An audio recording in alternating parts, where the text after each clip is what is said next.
I never planned to hide my success. Growing up in a modest apartment above my parents' small grocery store, I learned the value of hard work early. Every morning before school, I'd help stock shelves, and after classes, I'd manage the register while doing homework. "Jenny, you're going to do great things," my father would say, watching me balance the books with careful precision. "Just remember where you came from." Those words stuck with me through college, where I earned a full scholarship studying business and computer science. While other students partied, I spent countless nights coding and developing what would become Revolution Tech, a revolutionary supply chain management system. By 25, I'd sold my first company for $40 million. By 28, I'd quadrupled that through smart investments. But I kept living simply, remembering my father's words. That's when I met Michael. He quite literally crashed into my life one rainy morning at a local coffee shop. I was in my usual spot, wearing jeans and an old sweater, working on my laptop. "Oh God, I'm so sorry," he exclaimed, after bumping my table and nearly spilling his coffee on my computer. Looking up, I met kind brown eyes and a genuinely apologetic smile. "No harm done." I laughed, helping him steady his cup. "Let me buy you a fresh coffee to make up for almost destroying your workspace," he offered. One coffee led to dinner, and dinner led to dating. Michael was different from the wealthy men who tried to court me before. He worked as a mid-level manager at Global Corp Industries, lived within his means, and treated everyone with respect. Or so I thought. Everything changed when I met his family, particularly his older brother James. As CFO of Global Corp, James exuded arrogance from every pore. "So, what do you do?" he asked during our first dinner together, barely concealing his disdain at my simple dress and minimal jewelry. "I work with computers," I said vaguely, not wanting to detail my success. "It's support," he smirked. "How?" Quaint. Michael shifted uncomfortably but said nothing. His mother, Elizabeth, exchanged knowing looks with James's wife, Victoria. "Well," Elizabeth sighed, "at least Michael seems happy." Over the next year, the subtle digs became more overt. At family gatherings, I was seated away from the important conversations. During holidays, my gifts were met with barely concealed sneers. "Oh, a handmade scarf." Victoria had laughed last Christmas. "How economical." She didn't know I personally knitted it using $500 worth of premium cashmere. Michael's silence during these moments hurt more than their insults. "They're just set in their ways," he'd say. "Best to let it roll off your back." Meanwhile, I'd been watching Global Corp closely. The company had potential, but James's mismanagement as CFO was dragging it into the ground. Toxic leadership, wasteful spending, and poor strategic decisions were rampant. Then came the family photo shoot. Elizabeth had arranged it to celebrate James' upcoming promotion to CEO. "We need to document this milestone," she declared. "The whole family should be there." The studio was elegant, with floor-to-ceiling windows overlooking the city. As everyone arranged themselves in designer outfits, I stood quietly in my simple white dress. "Oh no," James said loudly. "We can't have her in the main photos. It'll look inappropriate." Victoria nodded. "These are for the company newsletter too. We have to maintain certain standards." "I don't mind stepping out," I said quietly. "See," James smirked. "She knows her place." Michael opened his mouth, then closed it. Another silence that spoke volumes. That's when Thomas Chen, Global Corp's current CEO, walked in. His eyes widened slightly upon seeing me. "Ms. Zhang, is that you?" James's head snapped around. "You know her?" Thomas smiled. "Know her. She owns this entire building. And as of last month," he paused, looking at me questioningly. I nodded. No point hiding anymore. "She's Global Corp's majority shareholder." The silence was deafening. James's face went from red to white in seconds. That's impossible," he stammered. "The majority shares were bought by Revolution Holdings." "My holding company," I said softly. "I've been watching Global Corp for a while, James. Your mismanagement has cost this company millions." Elizabeth grabbed Michael's arm. "Did you know about this?" He looked as shocked as everyone else. "Jenny, what's going on?" "What's going on is that your poor girlfriend has been quietly buying shares while your brother ran this company into the ground," Thomas explained. "And tomorrow's board meeting should be very interesting." Victoria's designer purse slipped from her shoulder. "Tomorrow's meeting?" "Yes," I said, my voice firm.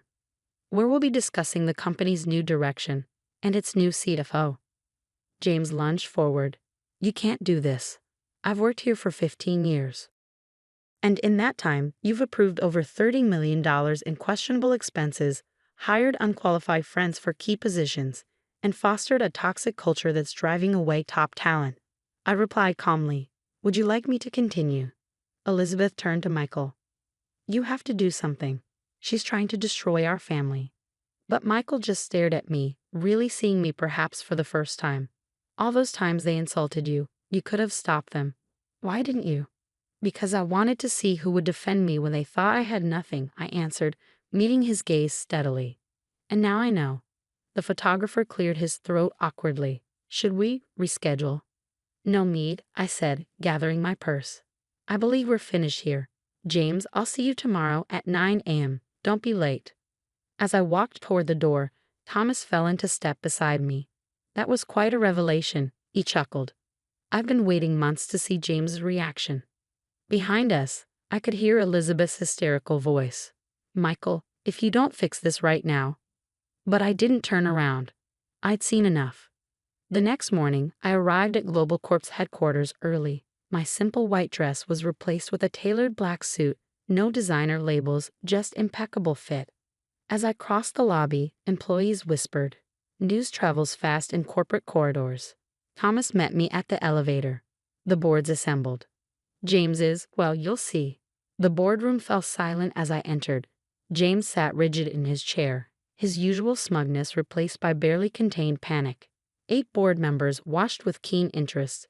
They'd all received my detailed report on Global Corp's mismanagement the previous evening. Before we begin, James started, his voice shrill. I want to protest this meeting. This is clearly a personal vendetta. Mr. Chen, I interrupted, addressing Thomas. Would you please share the financial audit results? Thomas distributed folders. Over the past 3 years, under Mr. Harrison's leadership as CFO, we've uncovered numerous irregularities. The next hour was brutal.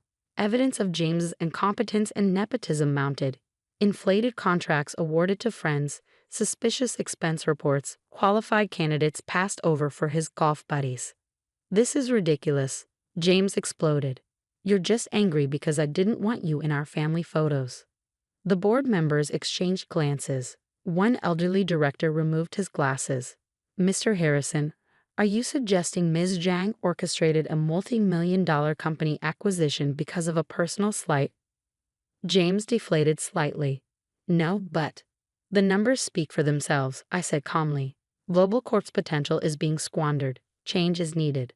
The vote was unanimous. James was out. As security escorted him from the building, his phone buzzed repeatedly.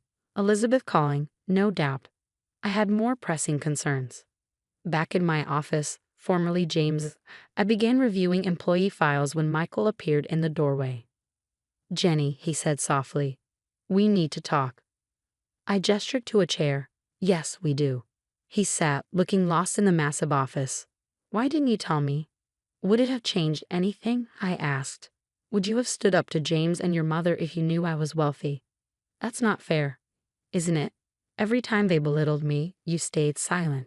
Every time they excluded me, you made excuses. You were more concerned with keeping peace than defending your girlfriend. I didn't want to make waves, he protested. Family is complicated. No, Michael. Right and wrong are simple. You just chose wrong repeatedly. His phone buzzed. Elizabeth again. He ignored it. Mom's hysterical, he sighed. Says you've destroyed James's life. The country club's already gossiping. James destroyed his own career through incompetence and arrogance. I merely exposed it. He has a family, Jenny, a mortgage, kids in private school. He should have thought about that before mismanaging millions in company funds, I replied. But I'm not heartless. He'll receive 3 months severance, more than he deserves. Michael ran his hands through his hair. What about us? What about us? Can we move past this, start fresh? I studied him. The man I thought was different, kinder, braver. You know what hurts most? Not their behavior, but yours. You watched them treat me like dirt for a year and did nothing. I can change, he whispered. You shouldn't have to change to do what's right. A knock interrupted us. Thomas entered with more files. Sorry to interrupt, but we found something else. James approved a suspicious $2.5 million consulting contract last month. Michael stood. I should go. Yes, I agreed, you should. As he reached the door, he turned. For what it's worth, I really did love you. Love without respect isn't love at all. After he left, Thomas raised an eyebrow. Tough day. It's not over yet, I sighed, opening the new files. What else did James hide? The answer came 3 hours later. Beyond the obvious mismanagement, James had been selling company secrets to competitors. The evidence was buried in encrypted emails and offshore accounts. My phone buzzed. Elizabeth's number. Declining the call, I texted Michael, "You might want to hire James a good lawyer." That evening, as I left the office, Victoria was waiting in the lobby. Please, he said, her designer outfit wrinkled from waiting hours. You have to help him. We have children. I'm not pressing charges, I replied. But the board might. Those decisions aren't mine alone. But you're the majority shareholder. And that means protecting the company's interests. James betrayed those interests repeatedly. She grabbed my arm. Our children will suffer. I gently removed her hand. Perhaps this is a chance to teach them about consequences and integrity. You're enjoying this, aren't you? She spat. Destroying our family? No, Victoria. I'm protecting thousands of employees whose livelihoods were endangered by James' actions. Your family's reputation isn't more important than their jobs. As my car arrived, she called out, "We treated you like family." I turned. No, you treated me like someone beneath you. And now you're beneath me. The difference is, I won't abuse that power like you did. The next week was chaos. James's misdeeds made headlines. Global Corp CFO ousted amid scandal. Elizabeth's country club membership was suddenly under review. Victoria's social circle evaporated overnight. Michael tried calling daily. I let each call go to voicemail. Then came the text. Mom's organizing a family meeting. She wants to make things right. Please come. I replied simply, no. Some bridges, once burned, should stay ashes. A month passed. Global Corp flourished under new leadership. Employee morale improved, stock prices rose, and innovative projects finally got the green light. Then Elizabeth showed up at my office unannounced. Ms. Zhang, my assistant, buzzed. Mrs. Harrison insists on seeing you. I considered declining, but perhaps this needed to happen. Send her in. Elizabeth entered, designer handbag clutched like armor. She aged years in weeks. Thank you for seeing me, she said stiffly. We need to talk about James. Go on. The board is pressing charges for the corporate espionage. His lawyer says he could face serious prison time. I nodded. The evidence is substantial. He has children, she pleaded. Surely you understand family. Like you understood family when you excluded me? When you mocked my simple lifestyle? She flushed. We were wrong. I see that now. But please help James. Why should I? Because, she hesitated. Because Michael still loves you. I laughed without humor. Is that why you're here? To play matchmaker after everything. He misses you. He's different now, standing up to us, defending you. Too late. Elizabeth's composure cracked. What do you want? An apology? Fine, I'm sorry. We were horrible to you. We judged you without knowing you. Please just help James. I studied her desperate face. The board meets tomorrow to decide about pressing charges. I'll present your plea, but I make no promises. Thank you, she whispered. And I truly am sorry. As she turned to leave, I added, Elizabeth, the next time you judge someone by their appearance or wealth, remember this moment. The next day's board meeting was tense. After 2 hours of deliberation, we reached a decision. James would avoid charges if he cooperated with investigators and signed a non-compete agreement. That evening, Michael appeared at my door. Mom told me what you did, he said. Thank you. I did it for the company, not your family. He nodded. I know, but still, thank you. He paused. I've been seeing a therapist, learning why I always chose silence over conflict. Good for you. Jenny, I miss you. Michael, I sighed. The woman you miss never existed. You fell in love with a simple A2 worker who tolerated disrespect. That wasn't me. Then let me know the real you. The real me wouldn't have given you a second chance. His face fell. So that's it. That's it. Goodbye, Michael. After he left, I walked to my office window. The city sparkled below, full of stories and secrets. My phone buzzed. Thomas calling about tomorrow's meetings. Life moved on. Global Corp transformed under proper leadership. James found a lower-paying job in another state. Elizabeth's social circle shrank to those who truly cared about her, not her status. And me? I finally stepped into the light, no longer hiding my success. My father's words still guide me, but now I know, remembering where you came from doesn't mean accepting disrespect along the way. Sometimes the greatest power isn't in wealth or position, but in walking away, in choosing self-respect over false acceptance, and letting toxic bridges burn. Looking back, I realize those family photos would have captured a lie, a family built on appearances and arrogance. Instead, I built something better, a life of authenticity, strength, and true worth. The kind of picture that needs no frame.